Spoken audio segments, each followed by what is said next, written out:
What surprised you today about Kim Jong-un? Really, he's got a great personality. He's a, funny guy. He's a very smart guy. He's a great negotiator. He loves his people. Not that I'm surprised by that, but he loves his people. And I think that we have the start of an amazing deal. We're going to de-nuke North Korea. It's going to start immediately, and a lot of other things are happening, including getting the remains back. I know you've been so involved in so many ways in North Korea, but getting the remains back, Greta, is so important to so many people. They've called me, they've written me letters, please, can you do it? And he's agreed to do that. Thousands of people, who died in the war. So that's a big deal. So you put the human rights issue on the table today, and he reacted how? Very well. I mean, we obviously were talking about the denuclearization 90% of the time, but we put a lot of other things, including human rights were mentioned. Getting the remains back were a big factor. In fact, we put it in the document. We're able to get that in the document. We got a lot of good things in that document. That was far beyond what anyone thought was going to happen.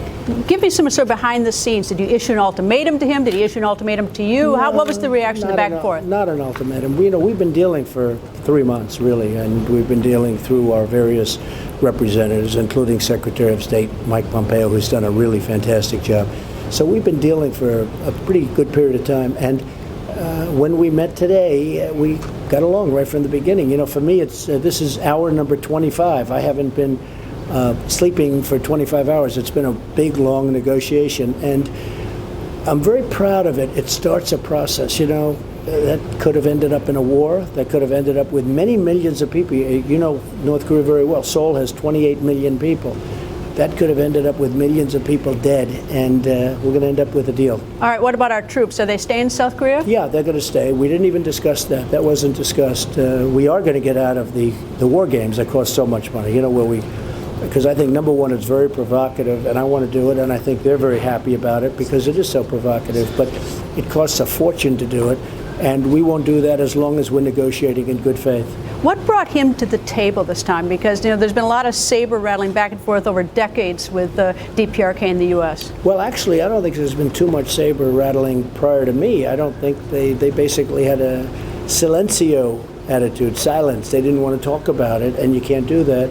And I think the initial rhetoric was very important, frankly, as much as I hated to do it and as much as some people thought I was doing the wrong thing. I think without that, we wouldn't be here. I also think that he really wants to make a deal. He wants to do something because he knows that we mean business. I don't think he felt that in the past. I think in the past it was different people. It didn't work out. But he knows that we want to do business. We have to do business, and we will do business. And now we do have, it's been, not a long time, but although you could say that from day one we've been talking about North Korea, and in a very tough manner.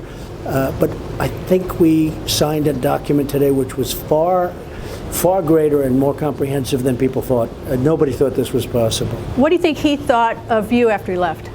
I think he liked me, and I like him, and I understand the past, and nobody has to tell me he's a rough guy. He has to be a rough guy, or he has been a rough person, but we got along very well. He's smart, loves his people, he loves his country, he wants a lot of good things, and that's why he's doing this. But he's starved them, he's been brutal to them, he still loves his people? Look, he's doing what he's seen done. I mean, if you look at it, but I really have to go by today and by yesterday and by a couple of weeks ago, because that's really when this whole thing started. Again, without the rhetoric and without the sanctions were very important. The sanctions are going to remain on until such time as we see, this is going to happen.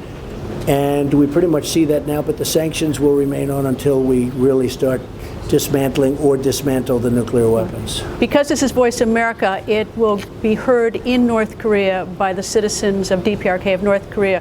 What do you want to say directly to the citizens of North Korea? Well, I think you have somebody that has a great feeling for them. He wants to do right by them, and we got along really well. We had a great chemistry. You understand how I feel about chemistry. It's very important. I mean, I know people where there is no chemistry. No matter what you do, it just don't have it. We had it right from the beginning. I talked about that, and I think great things are going to happen for North Korea.